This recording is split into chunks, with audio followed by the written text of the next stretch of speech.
Estamos aquí en Los Opinadores y estamos hablando de los partidos políticos. Y yo les quiero preguntar, sí, los partidos políticos al momento que cumplen una serie de requisitos, obtienen el registro y tienen acceso a prerrogativas, a presupuestos públicos, ¿no? Y a la oportunidad de participar en las elecciones. Y solamente podrían perder ese registro si no cumplen con ciertos requisitos burocráticos, obtienen un porcentaje menor al 3%, 3.5% de la votación. Y el resto, ¿cómo controla un ciudadano? ¿Cómo podría obtener un ciudadano una especie de contraparte de esa inversión que hace en los partidos políticos? No hay forma. En este contexto del sistema político mexicano no hay forma. O sea, ¿por qué? Porque se nos está complejizando la vida pública.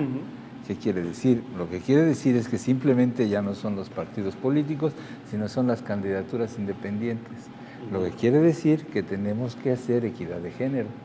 Sí, los partidos políticos tienen que tener 50 hombres y 50 mujeres en sus candidatos. Sí, y entonces, ¿de dónde va a salir esto si no hay un trabajo de construcción al interior de los partidos que busque no cerrarse en esos términos que se señalaban anteriormente, sino que busque justamente convertirse en ese representante? Pero ¿cómo provocarlo? Porque por lo visto las burocracias partidistas están muy padres, ¿no? En ausencia de un discurso, en ausencia de una ideología, y la función de la ideología es cohesionar a la sociedad, es darle identidad a los grupos sociales. Esa es la función de la ideología. Sí, en ausencia de eso y frente a la incapacidad de hacer política, entonces la política la hacen los medios de comunicación, la hacen las agencias de publicidad, los gabinetes de opinión, son los que ponen los temas. Y entonces es muy cómodo invertir en que otras instancias hagan la comercialización de la política, de tal manera que estamos frente a una producción de contenido chatarra, que no nos sirven para integrar y para darle dirección a la sociedad, que no nos sirven para resolver esos problemas que nos plantea los nuevos contenidos de la ley electoral. Demasiado dinero para incumplir con sus funciones básicas. Demasiado dinero. O sea, la democracia, y solamente estoy refiriéndome a una democracia electoral, no a una democracia en donde el ciudadano esté involucrado. Si la democracia electoral es para que los partidos presenten a sus candidatos, se presenten en elecciones y ocupen posiciones de elección. Nada más el poder por el poder. Poder por el poder. Muy padre. 10 partidos políticos en México. ¿No parecería demasiado? Además, incumpliendo prácticamente todos con su razón de ser. Yo, tratando de contestar la pregunta que hiciste inicialmente de qué hacer, ¿no? Es un ejercicio de escenario, de imaginario, que está muy distante de nuestra realidad actual, ¿no? Yo siento que hay que replantear el sistema de financiamiento de los partidos políticos. La manera de ciudadanizar sería no tanto que el partido político le resuelva el problema económico a sus miembros, sobre todo a sus cuadros, y que le dé cosas. Debía de ser a la inversa. El ciudadano debía de sostener en una parte mayoritaria y principal, medular, pudiera ser, a los partidos políticos, debiera de darles vidas a través de sus ingresos. Eso sería lo más ciudadano. Claro, estamos en un país muy desigual, con 40% de pobreza, etcétera, pero el partido auténtico sería el que fuera sostenido por sus miembros, por la ciudadanía, ¿no? Y eso existe en muchos países, ¿no? Bueno, a ver, ahora habrá que resolver lo de los candidatos independientes, que de alguna manera abre una ventana, ¿no? Pero, por ejemplo, creo que en Alemania y Estados Unidos, al hacer tu declaración de impuestos, que pues es muy rigurosa la declaración sobre la renta, tú puedes aportar un dinero a un partido político, ¿no? Y eso se hace a través de los impuestos, pero no automáticamente por una fórmula de votos a través del gobierno, ¿no? Se hace con origen ciudadano, ¿no? Entonces,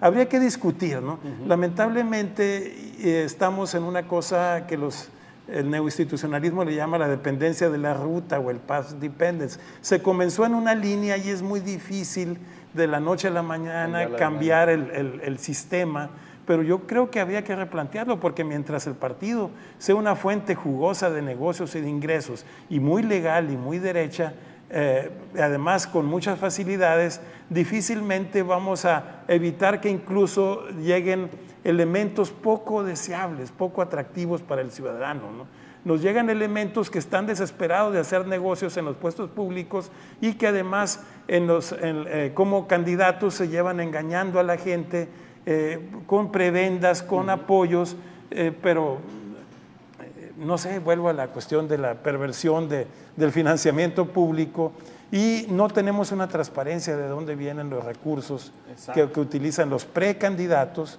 que ha sido una larga polémica de las precampañas, del financiamiento de las precampañas, de los aspirantes y hasta de los que son antes.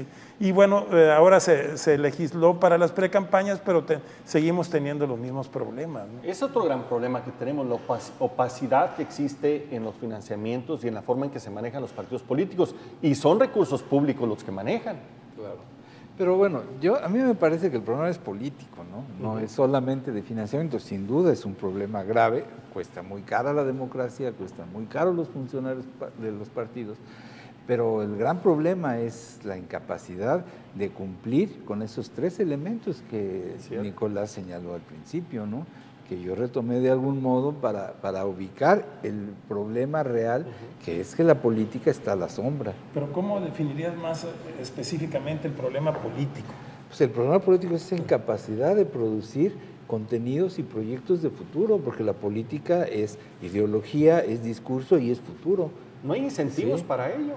Y entonces, si no tienen cuadros intelectuales que estén generando contenidos, no recuperan sus documentos básicos, y podemos hablar por ejemplo, del bien común, ¿de dónde viene? Si preguntamos realmente a la gente que participa en los partidos que se mueven con esa lógica, pues a lo mejor no muchos saben de qué se trata el bien común, ¿sí?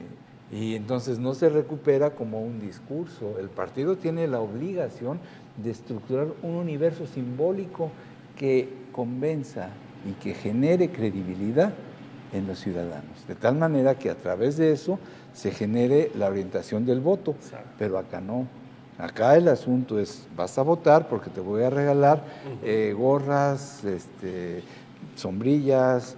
O cuando llegue al poder te voy a compartir, te voy a dar el apoyo. Porque Porque es la incapacidad de producir eso. Por eso decía, lo básico es la política.